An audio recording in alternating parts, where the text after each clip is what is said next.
अरे का हाल बा? ठीक बा। आवत बा एक नौका जज्बात से भरल गीत। शाम है, धुआं धुआं तैयारी रही, बहुत जल्दी आ रहल बा। और हम बता दें कि ये सॉन्ग इतना लाजवाब होगा कि आप लोग झूमने पे मजबूर हो जाइएगा। हिंदी का रीमेक भोजपुरी में किया गया है इस सॉन्ग के द्वारा, और इसमें खेसारी लाल यादव और सृष्टि भारती गाई हुई हैं।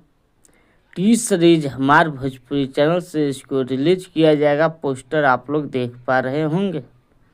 फिटिंग के तौर पे पारुल यादव को रखा गया है। म्यूजिक मास्टर प्रिंस का इसमें आप लोगों को सुनने को मिलेगा। लिखे हैं आदर्श सिंह, आप लोग समझ पा रहे होंगे। और डायरेक्टर हैं लकी विश्वकर्मा।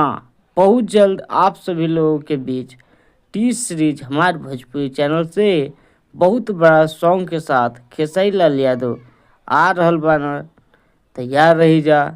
और आप सभी लोग ये सॉन्ग कितना बेसब्री से इंतजार कर रहल बानी, ये जरूर कमेंट बॉक्स में बताइए। वैसे रउआ सभी लोग देखत रहनी भोजपुरी मस्ती न्यूज, और हम राहुल कुमार मिलत बानी फिर से ऐसने कुछ जलवा के साथ, तबाही के साथ और हिंदी और भोजपुरी के साथ है। तब तक के लिए धन्यवाद।